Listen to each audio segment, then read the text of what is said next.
자, 53페이지 보시면 이제 G7 심리 상담의 이제 본질은 이제 정체성 회복이다.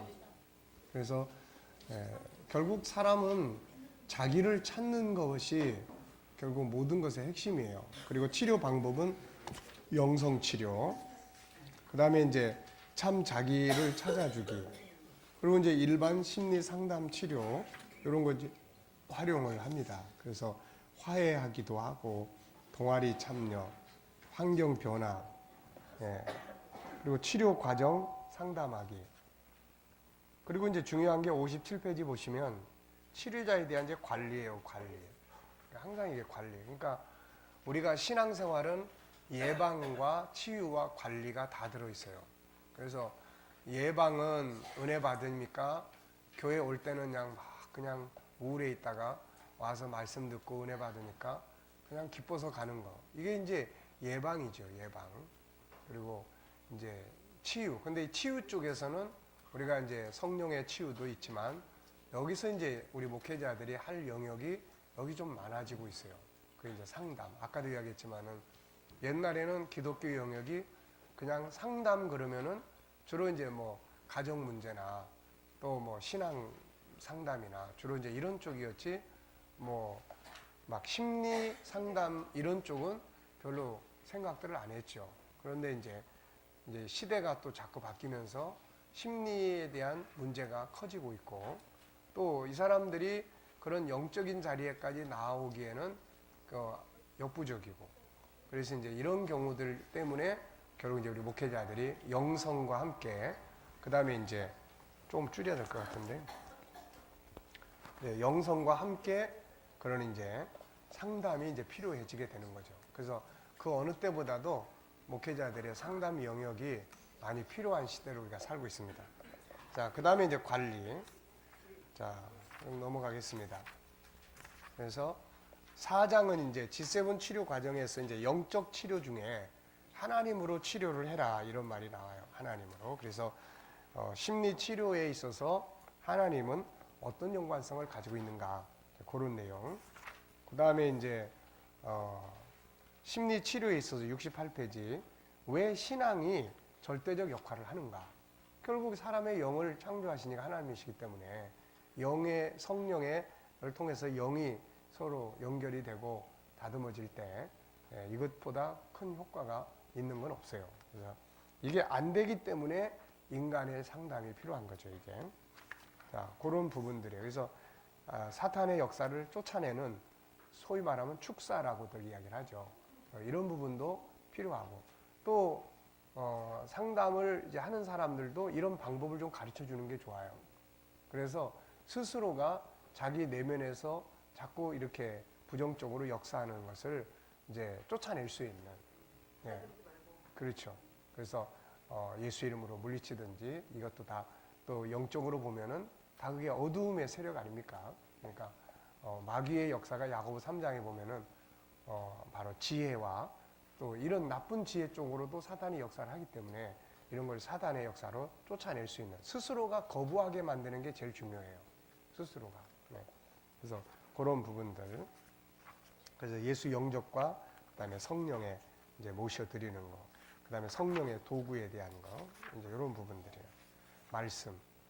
자, 그다음에 이제 83페이지는 5장에서는 하나님의 사랑으로 채워라. 보통 이제 이런 문제가 다 어디서 생기냐면은 인간이 하나님과의 관계가 필수인데 인간과만 관계를 자꾸 갖는단 말이에요. 그러니까 하나님의 사랑으로 채워져서 인간에게 나눠주는 것이 이게 구조예요. 이게 사랑의 구조예요. 근데 채우는 것이 없이 나눠만 주려고 한다든지 채워야 될 영역에 인간에 대한 부모는 자식에 대한 막 자식으로 꽉 채워져. 그러니까 막 나중에 막 죽을 것 같은 거예요. 이거. 그러니까 이게 하나님과의 사랑 관계 속에서 채워져야 자식을 돌볼 수 있는 힘도 생기고 하는 거예요, 이게. 그러니까 우리 안에는 하나님이 채워져야 돼, 일단. 그래서 너희 속에 하나님의 성령이 거하시는 전인 줄 알지 못하느냐. 이게 인간의 구조가 그래요. 우리 안에 하나님의 영이 거하셔야만 되는 거예요. 근데 이 안에 이게 타락한 이후에는 하나님이 거하지 않고 이거 빼버리고 인간이 거하고 자식이 거하고 물질이 거하고, 그러니까 이런 것들이 다 상처의 원인자들이에요. 다 이거. 네. 그래서 하나님을 사랑으로 채워야 된다. 이제 이런 이야기를 여기서 하고 있습니다. 물론 믿음이 없는 사람들한테 하나님의 사랑으로 채워야 된다. 이거 잘 이해를 못해요. 그런데 이제 상담을 하다 보면 결국 이제 우울증이나 이런 건 상실감에서 만들어지는 겁니다. 이게. 그러니까 그 안에 채워야 될 것들이 있고, 사람은 이 땅에 와서 세상의 것들은 처음에는 채우기 시작하다가 나중에는 다 비워지기 시작하는 거예요. 이게. 이 비워지기 시작을 할 때가 바로 이제 우울증도 생기고 이제 여러 가지 심리 질병들이 막 다가오기 시작하는 거예요. 그러면 이제 비어가기 때문에 생기는 병은 그 다음 뭐 해야 돼요? 이제 채워야 되는 거예요. 근데 세상적인 것들로 이제 채울 수는 없어요. 뭘로 채웁니까, 이제? 그래서 하나님의 사랑으로, 은혜로, 천국으로 이런 것들로 이제 채우는 거예요. 자기를 개발해 나가면서 자기 능력을 찾아내서 이제 하는 거예요. 그래서 항상 아이들에게 어렸을 때, 아이가 애기였을 때 엄마는 아이한테 거의 100%를 쏟아붓습니다. 그런데 100%는 절대로 하면 안 돼요. 90%만 하고 10%는 자기를 개발하는 데 쓰고, 애가 커갈수록 이제 조금씩 줄어들어요. 그래서 아이한테 쏟을 수 있는 것이 80이라면 자기를 개발하는 쪽에 20을 쓰고, 아이한테 70이면 30을 쓰고, 이게 이제 자꾸 없어지는 거예요. 100에서 90, 80, 70, 60, 50, 40, 애들이 커서 장가가고 그러면은 이미 이제 요거는 뭐 30, 뭐 20 이렇게 다운돼 버려요. 근데 이때도 계속 아이만 쳐다보고 사는 사람은 이제 막 배신감, 분노, 우울증 막 다 오는 거예요, 이게. 그래서 이제 30을 아이하고 관계를 갖는다. 그럼 70은 개발하는 거예요, 자기를. 네. 아이한테 80을 쏟아붓는다 그러면 20은 개발을 해야 되는 거예요. 그러니까 이게 결국 인생은 자기가 자기를 사는 거예요. 결국 인생은 자기의 삶을 사는 거예요. 아이를 키우는 것도 자기 삶 중에 한 부분일 뿐이지, 그것이 뭐 아이를 낳아서 세상에서 아이를 키우기 위해서 내 인생을 살기 위해서 내가 세상에 왔다, 이런 거 아니에요, 이거. 그러니까 아이를 키우고 하는 것은 그 중에 한 영역입니다, 이게. 한 영역이에요. 그러니까 그런 것들이 나중에 다 빠져나갈 때 건강한 삶을 살기 위해서는 그런 비율로 자기 개발을 만들어 나가야 됩니다. 자, 그래서 이제 그런 이야기들을 여기서 하고 있어요. 그 다음에 이제 제 6장에 가면 G7 치료 과정의 세 번째 영역으로 하나님의 형상을 가지고 이제 치유하는 거예요. 그래서 하나님의 형상을 회복하는 건 뭐예요? 하나님의 형상에 대한 이해력을 키우는 거예요, 일단. 지식적으로 키우는 거예요. 그리고 그거를 인정하고 그거를 이제 자꾸 살아가는 거예요. 예를 들어서 나는 존귀한 자구나. 그러면은 자기의 존귀함을 스스로 키워가야 돼요. 그래서 그걸 하기 위해서 자기 존중함 14가지 방법을 이야기를 했었잖아요. 자, 14가지 방법 다 암송하고 계시죠? 자, 한번 해보겠습니다. 첫째, 둘째, 셋째, 책 보지 마시고, 책 보지 말고, 네 번째, 그거는 이제 12가지 존귀함의 기본 뼈대고 자기 존중함에 대한 이야기예요. 자기 존중함. 이게 중요하단 말이에요, 이게. 그러니까 자기 정체성의 존귀함을 실천해 가는 데 있어서 자기 존중함 14가지는 이 3권에서도 또 나와요. 그건 뭐 계속해서 나옵니다. 결국 모든 문제는 자기 존중함이 없기 때문에, 자기와의 대화가 없기 때문에. 딴 사람은 막 존중하려고 애를 쓰는데 자기 속은 병드는 거예요. 그래서 우리나라에서 제일 정신과 치료 상담 이거 많이 하는 사람들이 누구냐면 서비스업이에요. 서비스업. 전화 상담. 딴 사람한테는 막 친절하게 막 하고 잘하는데 그러고 나면 이제 자기가 병들어 버리는 거예요. 그러니까 이거를 이제 치유받지 않으면 이제 이게 자기가 나중에 막 분노 조절이 안 돼, 이거. 이런 문제가 생겨요. 그러니까 자기 내면이 원칙적으로 하면 자기가 내면이 건강한 상태에서 다른 사람한테 서비스를 해야 이게 정상적인데, 세상은 먹고 살기 위해서 먼저 서비스를 제공하고 자기 치유가 안 되면 자기 병드는 거예요, 이게. 그래서 자, 첫째는 스스로 존귀함.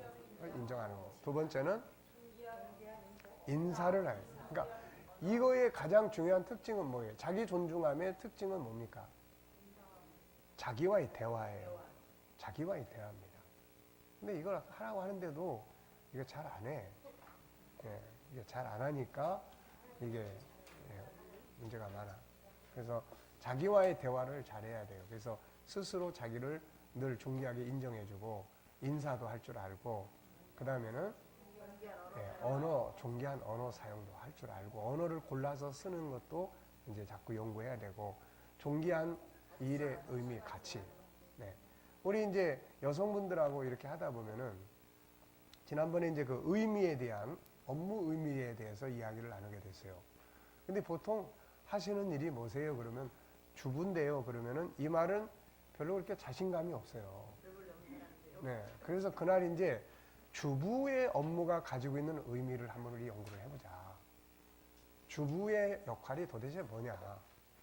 우선 뭐예요? 우선 아이들을 키우지 않습니까? 이 아이의 인격 형성의 80%가 가정에서 키우는 거예요. 그러니까 가정의 리더십 교육의 현장이에요, 지금. 이 아이가 어떻게 크느냐에 따라서 사회가 살인 사건이 일어나기도 하고 복잡해지고 국가가 뒤집히기도 하고 바로 서기도 하는 거예요. 그러니까 지금 주부의 업무의 의미에 가장 중요한 것은 나라를 바로 세워갈 수 있는 사람을 키우냐 못 키우냐가 이 주부의 손에 달려있는 거예요. 그랬더니 그날 어떤 분이 그런 이야기를 하는 거예요.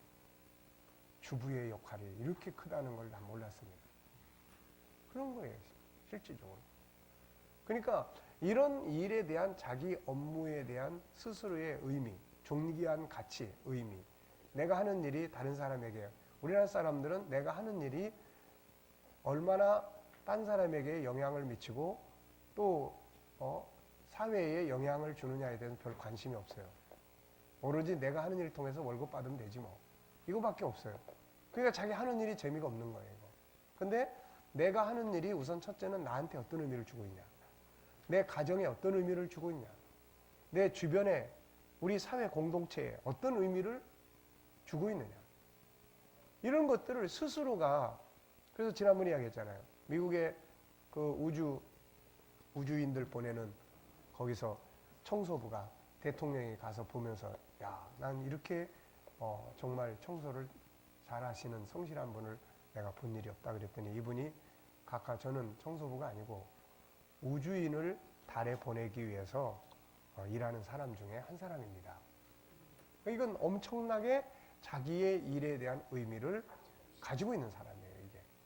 그러니까 우리가 존귀한 일을 골라서 할 수도 있지만 내가 하는 일 속에 들어있는 존귀한 의미를 찾아낼 수 있는 거예요. 이게 자기의 자존감을 높여주는 거예요, 이게. 그 다음에 뭡니까, 이제? 자기를 이해하고, 그 다음에는 자기를 이제 용납, 수용해야 돼요. 그 다음 뭐예요, 이제? 자기 안에서 아무리 힘들고 어려워도 자기에게서 희망을 찾는. 우리 안에 희망이 있는 이유는 뭐예요? 그게 기본적으로 있기 때문에 우리가 희망을 버리면 안 되는 거예요. 그 다음에 뭐 있습니까, 이제? 사랑 고백하고, 위로하고, 격려하고, 대화하고, 편지 쓰고, 자기 충전하고, 자기 치료하고, 또 뭐 있어요, 이제? 자기 개발하고, 자기 충전이에요. 그 다음에 이제 자기의 것 소중히 여기고, 자기 힐링하고. 그래서 어쨌든 14가지입니다. 그러니까 이런 부분들을 우리가 능숙하게 잘 아셔야, 그리고 자기를 늘 그렇게 만들어야 돼요, 이거. 그래서 하나님 형상으로 치유하기 위해서는 가장 중요한 게 자기와의 대화예요, 이게. 그래서 여기서 이제 그런 이야기들을 쭉 하고 있는 겁니다. 자, 그 다음에 이제 쭉 넘어가서, 자, 7장에서는 G7 상담 치유의 실제예요. 7장. 그래서 G7 상담 치유의 실제. 그래서 성경. 그 다음에 하나님과의 관계.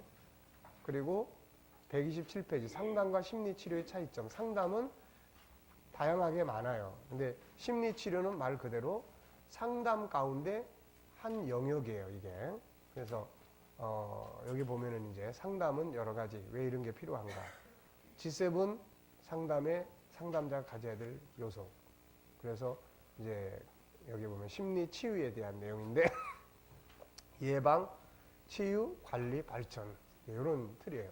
그래서 영성 치료 5가지 성품으로 어떻게 치료하는 거냐 이런 것들을 많이 읽고 수능 시험 치는 학생들처럼 열심히 이런 걸 읽고 공부를 하셔야 돼요. 이거 공부를 하셔야지 이걸 이제 응용할 수 있어요. 그래서 5가지 성품 응용 치료. 그래서 이 7장이 아주 중요한 포인트예요. 그래서 이렇게 당하고 있는 건 아닌지 이런 걸 통해서 상대방을 이제 검토하고 분석할 수가 있는 거예요. 이게 그래서 유일성의 치료, 그 다음에 인격성의 기능, 뭐 이런 거 쭉 이야기했습니다. 그 다음 134페이지는 우리가 이제 사회적 방법 및 의료 치료 이런 것들을 이제 같이 동참을 해서 응용할 수 있어요. 우리가 모든 만능이 될 수가 없습니다. 할 수 있는 사람도 있고 할 수 없는 사람도 있어요. 너무 도가 지나쳐가지고 할 수 없는 경우도 있고 그리고 또 본인의 의지가 전혀 없는 사람은 손을 댈 수가 없어요. 자, 그런 부분. 그 다음에 8장으로 가면 이제 심리치료와 감정의 문제예요. 그래서 이게 자, 어떤 일단은 심리질병은 일단 어떤 정보들을 만나요. 뭐 배신감이랄지 사업의 실패랄지 물질적 손해랄지 이 정보예요. 이 정보가 어떻게 됩니까? 이제 이게 감정을 만들어내는 거예요. 이게 막 화가 나는 감정을 만들어내거나 아니면 우울한 감정을 만들어내거나 그러면 이게 이제 그대로 지속이 되면 병이 되는 거예요, 이게. 그래서 여기서 이제 이야기하는 게 뭐예요? 142페이지에 있는 것처럼 분석과 해석이 필요하다. 1차 정보가 들어와서 속이 상하고 그러면 그 다음에 이제 그대로 행동하지 말고 그 다음에 뭘 하라는 거예요? 해석과 분석. 143페이지에 해석과 분석.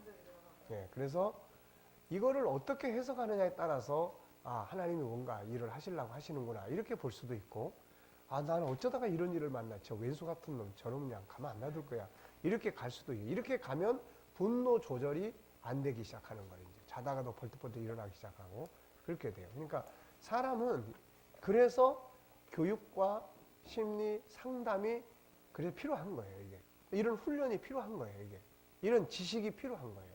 그러니까 이런 것들을 응용을 하면 어느 정도 빨리빨리 감정을 바꿔서 병 증세까지 안 가도록 이제 만들어낼 수가 있습니다. 그래서 이제 그런 부분들을 여기서 이야기를 했고요. 자, 그 다음에 이제 뒤로 넘어가 보시면은 157페이지 여기서 이제 감정을 바꾸는 문제를 이제 여기서 더 많이 이야기를 하고 있습니다. 그래서 내가 통치할 수 있는 감정의 기능. 자, 158페이지 보면은 이제 이런 이야기예요. 자, 내 안에는 나라고 하는 자의 안에는 이런 게 들어있어요. 우선 5가지 성품 들어있고 성품 안에 5가지 중에 인격성이 들어있고 그 안에 생각의 기능이 들어있고 생각의 기능 중에 하나가 감정의 기능이에요. 이게. 그러니까 이 감정의 기능이라는 건 내가 다스릴 수 있어야 된다. 그런 이야기. 그래서 잠언 4장 23절에는 지킬 만한 것 중에 더욱 내 마음을 지켜라. 이게 생명의 근원이 여기서 난다. 16장 32절에는 마음을 다스리는 자는 성을 빼앗는 자보다 낫다. 영어 성경을 보면은 자기 성격을 컨트롤하라고 이야기되어 있어요. 자기 성격을 컨트롤하라. 그러니까 자기 감정을 컨트롤하는 거죠. 그래서 자연적 감정과 의도적 감정 뭐 이런 이야기들. 자연적 감정은 뭐예요? 자연적 감정은 내 안에서 발생을 하는 겁니다. 이게 내 안에서 가만히 있어도 안에 있는 정보들이 있어요. 생각의 기능 속에서 저장되어 있는 정보들이 있어요. 그래서 이런 것들이 안에서 솟구쳐 나오는 거예요. 가만히 있어도. 의도적 정보는 뭐예요? 이거는 내가 눈앞에서 나타나는 어떤 정보를 이제 바꾸는 겁니다. 그래서 이걸 보니까 막 화가 나. 이쪽을 보니까 기분이 좋아. 네. 남편을 보면 막 엄청 화가 났는데 자식을 보니까 기분이 좋아져. 이렇게 이제 정보를 바꾸는 거예요. 이런 걸 의도적 정보다. 이렇게 이야기를 합니다. 외부적인 건, 내부적인 건. 자, 10장으로 넘어가겠어요. 여기서는 이제 감정을 다스리기 위해서 좀 여유를 가져라. 야고보서 1장에 있는 말씀처럼. 그래서 잠깐 기법 활용을 하기. 그래서 잠깐 이러면서 이제 감정이 곧바로 행동으로 옮겨지지 않도록 여유를 좀 두도록 하는 그런 내용들이에요. 자, 그 다음 가로 넘어가겠습니다. 자, 11장에서는 이제 자화상 바꾸는 거예요.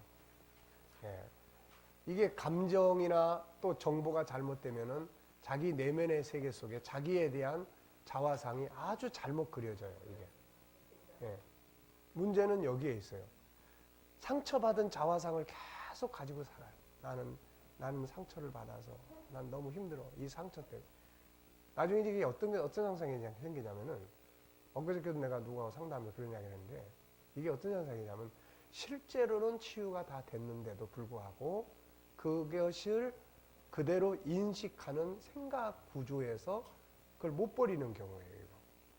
예를 들면은, 상상 임신이라는 게 그래 생기는 거예요. 상상 임신. 실제는 임신이 아닌데, 상상 속에서 임신이 되고, 이 상상 속의 기능이 내 몸의 세포를 움직이니까 또 이게 뭐예요? 헛구역질도 하게 되고 이런 현상이 생기는 거예요, 이거.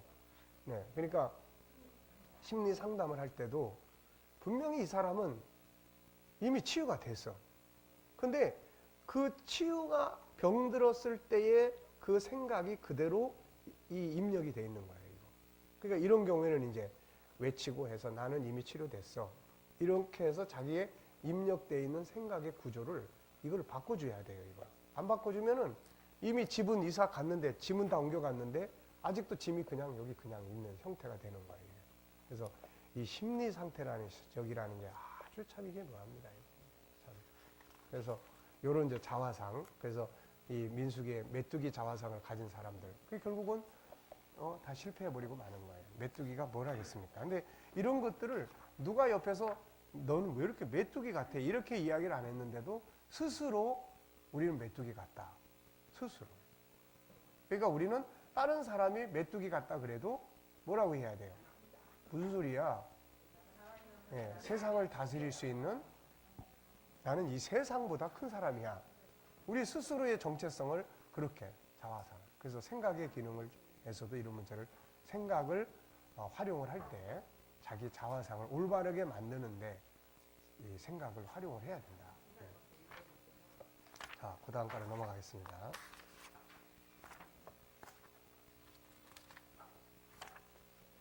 (12장에서는) 이제 감정을 바꾸는 게 하나의 큰 싸움이다. 그래서 어디서 어디로 바꿔야 되는가? 인본주의에서 신본주의로, 그다음에 내 생각을 주님의 생각으로, 과거의 생각을 미래의 생각으로, 부정을 긍정으로 바꾸고, 슬픔을 기쁨으로, 상처를 경험으로, 이제 이런 부분들, 무기력한 데서 아이디어를 연구하는 생각으로. 그러니까 그냥 가만 내비두면은 계속 무기력. 그다음 무기력 플러스 또 무기력, 학습돼요. 그러니까 생각 바꾸는 훈련을 이제 해야 됩니다. 이거. 그래서 자기 힘으로 안 되면 멘토를 활용하든지 누군가의 도움을 받든지 해야 돼요. 자, 그 다음에 이제 13장으로 가면 자존감이에요. 심리 치료와 자존감은 아주 밀접한 관계를 가지고 있어요.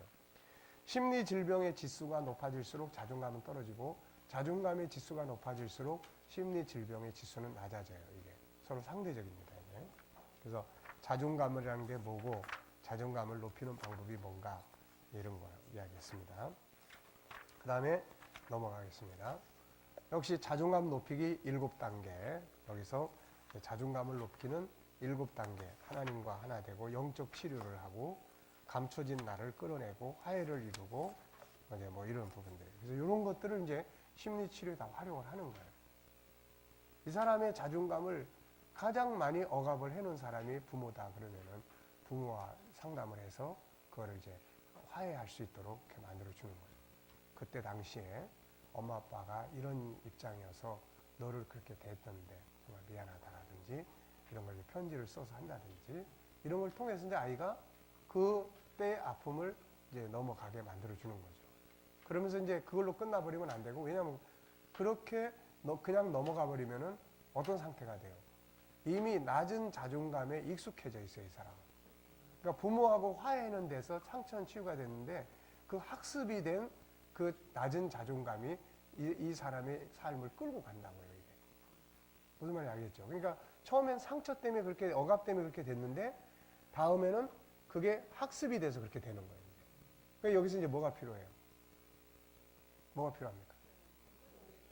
이제 자존감을 높여주는 이제 이 트레이닝을 시켜야죠, 이거. 예, 트레이닝 시켜야죠.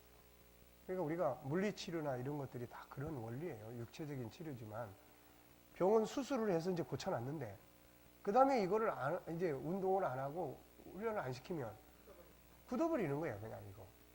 그러니까 그런 부분들을 이제 할 수 있는 거예요. 그래서 이번에 이제 내가 상담하는 그 자매도 말 더듬고 하는 것도 걱정하지 마, 이거 다 고칠 수 있는 부분이야. 왜?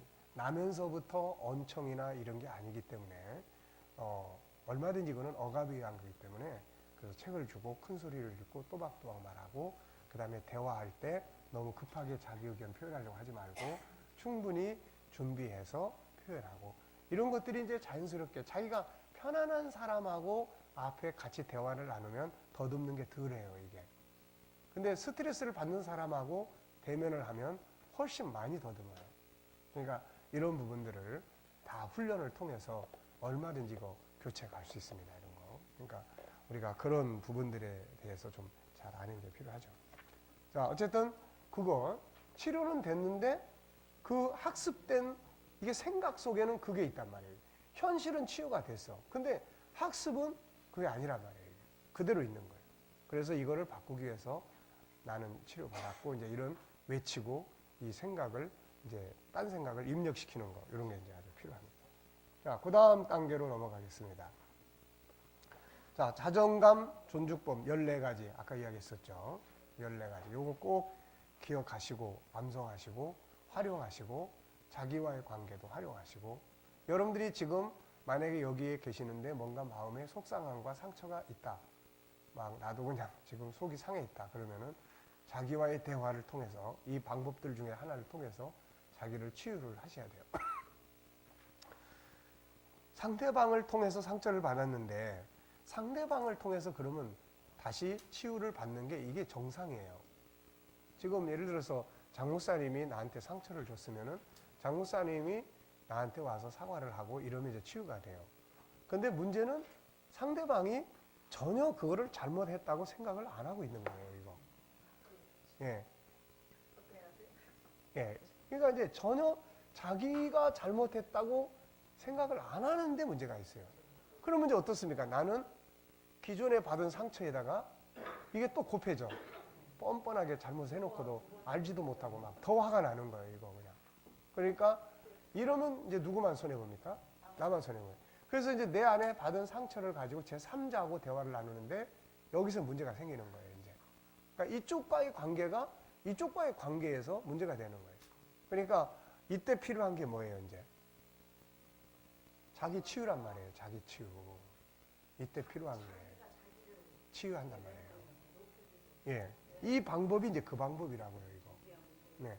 그러니까 이거를 적극적으로 활용을 해야 된다고요. 왜냐하면 사람은 뭔가 밖으로 표출시키지 않으면 그게 그 병이 안 없어져요. 뭐 인내해라, 참아라. 이게 참으면 병되는 거야. 근데 그거를 그냥 폭발시키면 사건이 되는 거예요.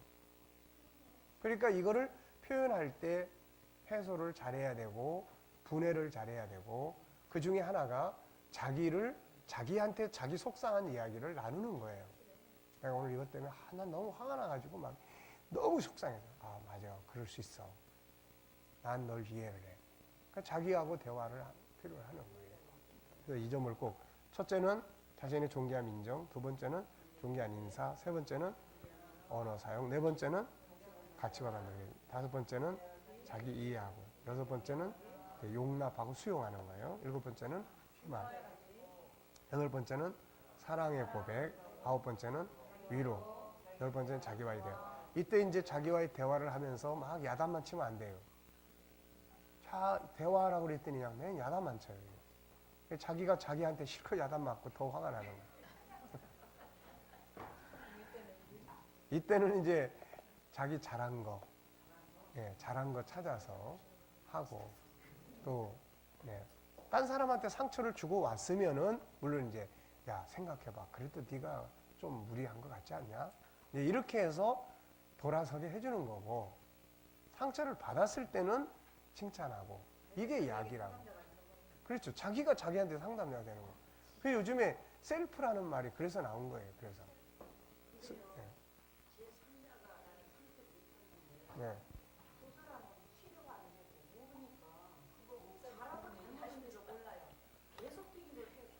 네. 그렇죠. 네. 네. 그러니까 이제 그거를 성장시키셔야 돼. 대응의 능력을 이제 키워야 된다고요. 예를 들어서 내가 상처를 받을 때는 그 사람도 급수가 1급이고 나도 1급 상태였어요. 그러니까 그 사람이 하는 말 때문에 내가 상처를 받은 거야. 그러면 이제 나를 치료하고 나서 단수를 높이는 거죠. 저런 사람을 대할 때는 내가 어떻게 대하는 것이 좋겠나. 그래서 자기의 단수를 좀 높이는 거예요. 그래서 저 사람이 이제 전에 1급이었을 때는 내가 상처를 받았는데 저 사람이 지금은 1급이고 나는 1단이야 이제. 그러니까 저 사람이 상처를 줄 때 준비한 대로 이제 저 사람 스타일은 원래 저래. 그리고 지나가 버리든지. 그러면 이제 여기서 더 단수가 이제 한 고단수가 되면 이제 웃어 이제. 그리고 더 단수가 되면 이제 더 단수가 되면 이제 그 사람의 아픔을 이해를 하기 시작하는 거예요. 이제 그 불쌍히 여기는 거야 이제. 그러니까 예수님의 단수는 아주 최고단수예요. 그러니까 자기를 못 박아 죽이는 사람들을 앞에다 놓고도 저들을 용서하소서 그러고 계시는 거니까요. 저놈들을 벼락이라도 맞게 해 주시옵소서. 이게 아니고. 그러니까 그런 단수를 이제 우리가 하나님의 성품을 키워가면은 그런 단수가 이제 되는 거죠. 그래서 자기와의 대화, 그 다음에 좀 길게 뭔가 필요할 것 같은 편지를 쫙 쓰는 거예요. 뭔가 표현을 하고 싶어, 이거를. 편지 쓰는 거예요. 속상한 이야기, 수고한 이야기, 그래서 최선을 다한 이야기, 더 좋은 의견, 방법은 없을까? 이런 거에 대한 이야기, 이런 걸 둘이 같이 나누는 거예요, 이거. 둘이 같이. 그러면은 거기서 아이디어도 꺼내고, 뭔가 그 순간에 쓰다 보면 눈물도 나고, 쓰다 보면 풀어지기도 하고, 상대방에 대해서 꼭 상대방이 그랬을 때 뭔 배경은 없을까? 어떤 사연이 있어서 그렇진 않을까? 생각의 다양법을 통해서, 다각적인 생각법을 통해서 그런 걸 이제 쭉 하는 거예요. 그러다 보면 이해력도 넓어지게 되고, 그렇게 되는 거예요. 자, 그래서 그 다음에 이제 자기 충전하는 거예요. 그래서 이제 충전을 하는 겁니다. 때로는 좀 쉬어야 될 것 같으면, 너무 지쳐 있으면 좀 쉴 시간도 갖고, 그 다음에 이제 필요하면 영화도 보고, 필요하면은 또 책도 보고, 또 그냥 밖에 나가서 걷기도 하고, 또 자기의 재능이 뭔지 찾아내서 운동을 하기도 하고. 어떤 사람은 어떻게 하면 충전이 될 수 있어요? 그랬더니 자기는 운동을 하면 좋겠다 해서 어떤 운동을 하시면 될 것 같아요? 그러니까 자기는 땀이 막 무지하게 쏟아질 때 극렬한 운동을 자기는 해야 될 때가 같다고요. 네. 나 같은 사람은 극렬한 운동을 하면 바로 천국행이고, 네. 그러니까 그런 부분들이에요. 자기 치료하기, 자기 것 소중히 여기고 존중하기. 그래서 자기 존중함을 이렇게 여기서 이제 키워나가는 것이 아주 중요한 거예요. 이제. 자, 그 다음에는 이제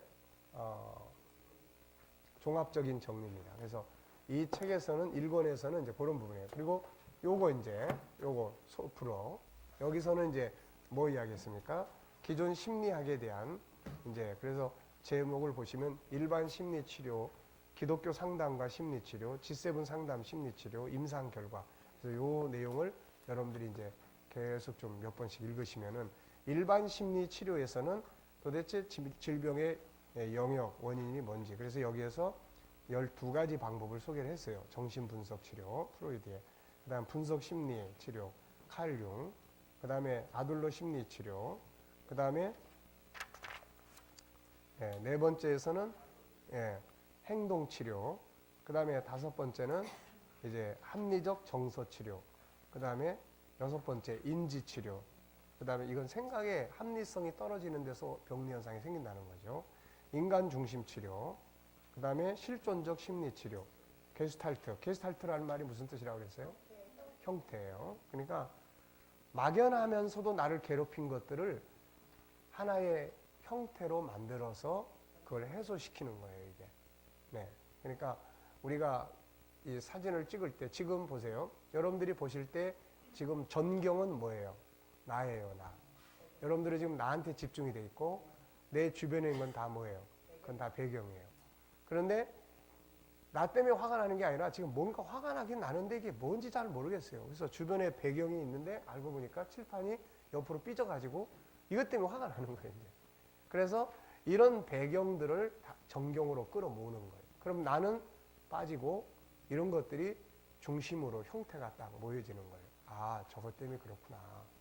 내가 오늘 아침에 여기 와서도 지금 공부가 집중이 안 돼. 그럼 뭐 마음이 막 불안하고 그래요. 그래서 도대체 뭐 때문에 이러나 하고 배경에 있는 걸 쭉 찾아보니까 오면서 남편하고 한바탕 하고 왔거나 뭐 어떤 일이 막 잘 안 됐거나 이러면 이제 여기 와서도 괜히 시무룩하고 기분도 별로 안 좋고 이러는 거예요. 전경은 난데 내가 기분 나쁘게 하는 건 아닌데 그런 배경 때문에 그런 거예요. 그래서 형태로 끌어내서 분해시킨다. 그리고 또 하나는 뭐예요? 내가 하고 싶은 이게 배경으로 있어. 내가 하고 싶은 어떤 본능이 이 사람의 장점이나 이런 것들이 이거를 전경으로 끌어내서 이걸 할 수 있도록 만들어 줌으로써 이제 이렇게 심리적 부분에서 벗어나게 하는 형태입니다. 그래서 이 뒤에 그림 있죠. 자, 이거를 하얀 거를 보면 이게 그릇이잖아요. 컵. 그러면 이게 전경이고 요거 검은 거는 배경이 돼요. 그런데 지금 이 사람을 괴롭히는 건 이게 아니고 이게 괴롭히는 거예요. 그래서 이제 이 사람한테는 이걸 보는 게 아니라 이제 이걸 보니까 뭐예요? 인상 쓰는 두 사람의 얼굴이 이제 만나는 거예요. 아, 아침에 애들하고 그냥 다퉜더니 이게 그냥 내 속에서 지금 나를 괴롭히는구나.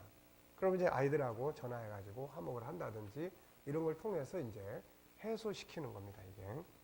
자, 그 다음에 이제 현실 치료, 그 다음에 가족 치료. 혹시 이 세분화된 분야들하고 관계된 책들을 좀 읽어보셨습니까? 네. 뭐 안 읽어보셔도 상관은 없는데 읽어보시면은 좀 도움이 될 수 있습니다.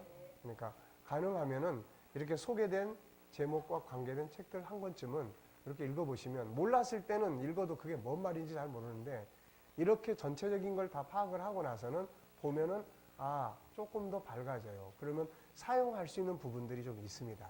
이런 다양한 방법들이. 네. 자, 그 다음에 이제 보시면은 이제 동양 심리치료와 자아초월 심리치료. 이제 동양에서도 이제 심리치료는 서양에서 출발했는데 심리학이나 이런 게 이제 동양에서도 만들어지기 시작을 하죠. 사실 동양에서도 근원적으로는 불교나 이런 것들이 힌두교나 이런 것들이 사실 인간의 내면의 세계를 다루기 위해서 만들어진 종교고 철학이고 그렇죠, 이게. 그래서 이런 것들이 이제 서로 합쳐지는 거예요. 그래서 유학, 공자, 뭐 도교, 힌두 사상, 불교 사상 뭐 이런 것들. 그리고 뭐 동양 치료의 심리 치료의 특성. 자, 37페이지 보시면 이제 21세기의 심리 치료와 상담. 그래서 여기서 이제 마지막 결론으로 내리는 게 뭐예요? 어느 것이 더 월등하고 어느 게 더 뛰어난 치료법인가? 뭐 그거는 답이 없다는 이야기죠, 이게. 그래서 모두가 다 유익한 면이 있으면서도 모든 치유 방법들이 다 완벽한 답이 될 수 없다. 그래서 심리 치유 방법은 끊임없이 연구되어지고 끊임없이 발전해 갈 수밖에 없다. 네, 이렇게 이야기하고 그 과정에서 기독교 상담학이 튀어나왔고 그 속에서 우리 이제 G7의 상담 이론도 만들어지게 된 겁니다.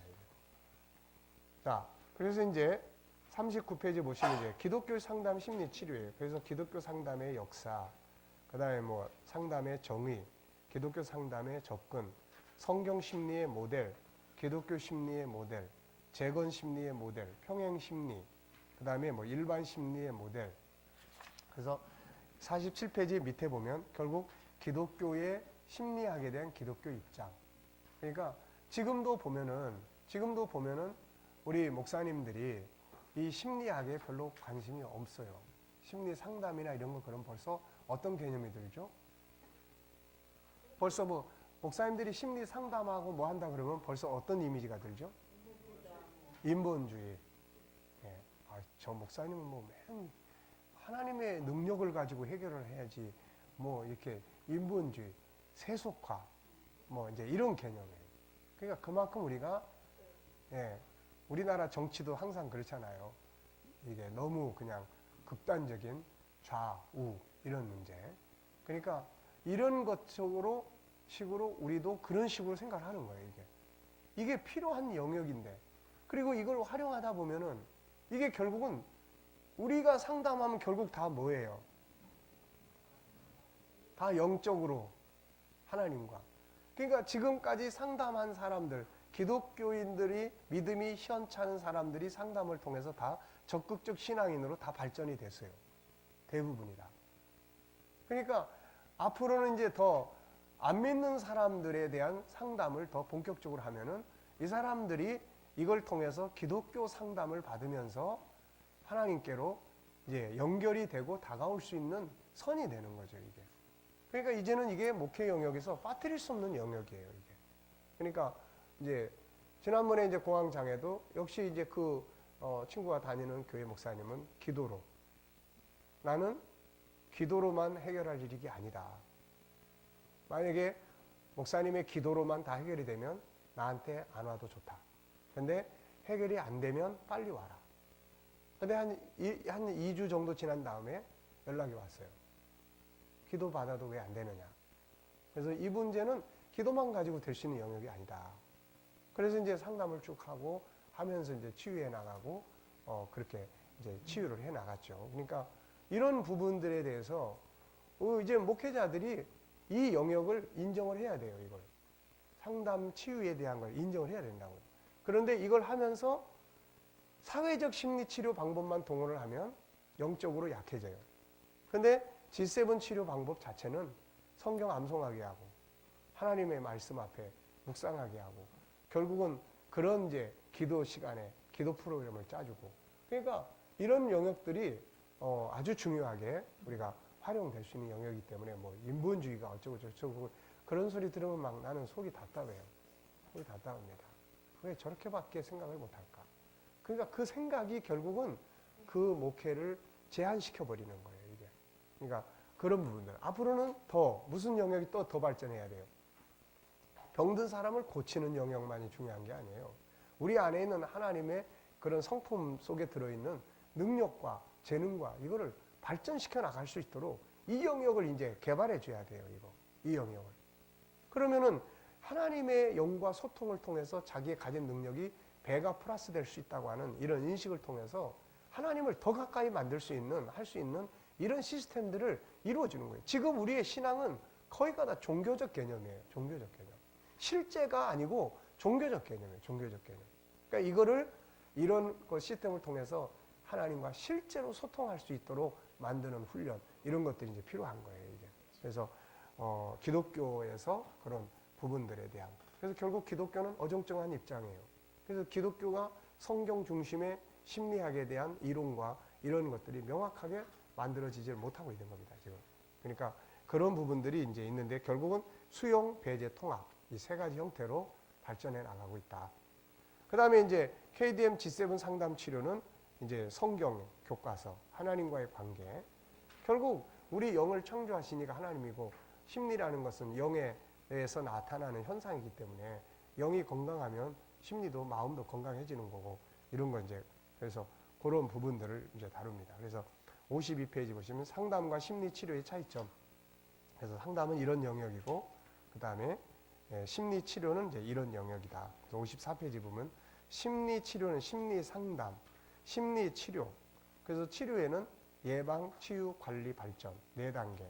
그리고 영성 치료 5가지 성품 응용해서 하는 치료, 사회적 방법 및 의료 치료.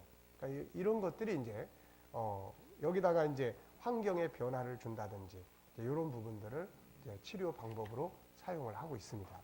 그래서 그런 내용들을 여기서 쭉 설명을 했고요. 그러니까 G7은 결국 이제 우선은 하나님과 하나 되는 거다, 이거. 이게 가장 핵심이다. 왜냐하면 이게 영으로 치유가 돼야 된단 말이에요, 이게. 스피릿은 스피릿으로 치유가 되는 거예요. 무슨 예를 들면 뭐 흙으로 만든 집인데 빵꾸 났으면 흙을 갖다 붙이는 거예요, 이거. 철판 갖다 붙이는 게 아니에요. 그러니까 영은 영으로 치유가 되는 거지, 이게. 인간의 방법으로 되는 게 아니에요. 그런데 그 다음에 이제 하나님의 형상, 이거. 5가지 성품. 이거를 연구하고 이거를 회복하는 거죠. 하나하나 세밀하게. 지금 현재 우리는 이게 5가지 성품이 17개 정도의 과목으로 분리되어 있어요. 그러니까 이런 거 하나하나를 연구를 하고 하나하나를 세밀하게 해서 이거를 살아가도록 만들어 주는 거예요. 이거를. 그 다음에 이제 세 번째는 뭐예요? 이제 사회적, 요걸 우리가 부인하지 않습니다. 사회적 치료. 이것도 다 도움이 되는 영역들이니까. 그 다음에 의료 치료, 이런 거. 그래서 무조건 우리가 의학적인 것을 부정해서도 안 되고, 그래서 필요하면은 저는 이제 처음에는 이거 가지고 얼마나 효과를 발휘할 수 있을까 없을까 그러다 보니까 일단 병원에 가서 정확하게 검사 다 해가지고 상담해도 안 되면 와봐라. 안 되면. 그러니까 거기서 되면 그렇게 하면 되는 거고 안 되면 한번 와봐라. 이거 가지고 한번 해보자. 그러니까 이제 그렇게 해서 치료들을 이제 해오니까 하나님의 형상이 이런 부분에 굉장히 중요한 역할을 할 수 있다라고 이제 확신을 갖게 된 건데 그러나 이제 이런 부분들을 우리가 이제 활용을 해야 돼요. 그래서 이야기 쭉 들어보면 상담을 해도 잘 안 되고 인지를 치료를 해도 잘 안 되고 생각을 바꿔도 안 되고 뭐 책을 읽으라도 안 되고 신경이 너무 막 예민해져 가지고 이 강박 개념이 막 강하게 계속 끌고 가니까 이럴 때는 이걸 좀 약화시켜야 돼요. 그러면 약이 필요한 거예요, 이거. 그래서 병원에 가서 꼭 약 조제해 가지고 이거 먹어라.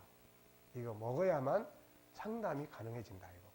그러니까 그 약만 계속 먹게 되면 이제 신경이 자꾸 약해지고 자꾸 느슨해지는데 그래서 이제 이게 정신이 어느 정도 안정감을 갖는 상태에서 상담이 필요한 거예요, 이게. 예, 그러니까 그런 이제 그다음에 이제 환경에 변화를 주는 거예요. 식생활의 변화, 뭐 삶의 리듬의 변화 이런 걸 이제 다양하게 해서 이런 이제 변화를 주도록 하는 거. 주로 이제 우리가 이제 G7의 심리 치료는 이런 형태로 이제 이루어져 있다 하는 것을 여러분들이 참고하시고 하시면 되겠어요. 그리고 아까 이야기한 것처럼 이렇게 다른 사람이나 어떤 사건에 이게 99.9%가 귀속돼 있어요. 그러면 자기의 삶을 잃어버린 거예요.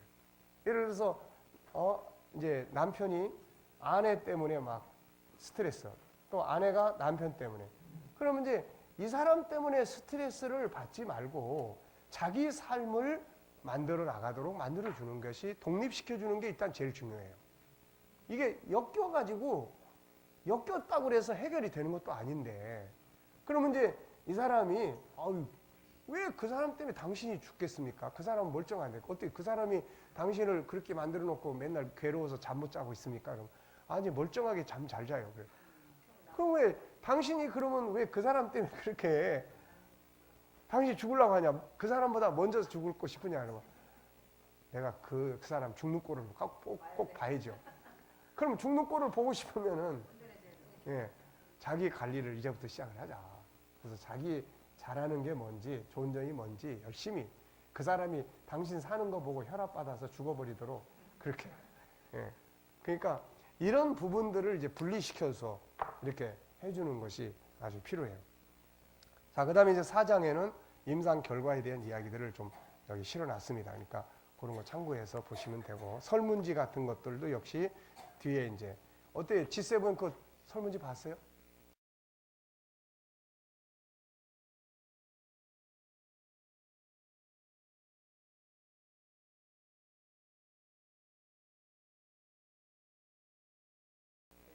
들어가서 다운받아 봤어요?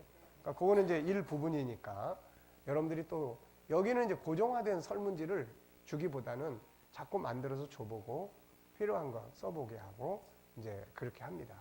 그러니까 우선 처음 대화 나눌 때는 먼저 그런 거 나눠줘서 써보게 하고 하는 거니까. 자, 10분간 휴식하고 이제 2권으로 넘어가겠습니다.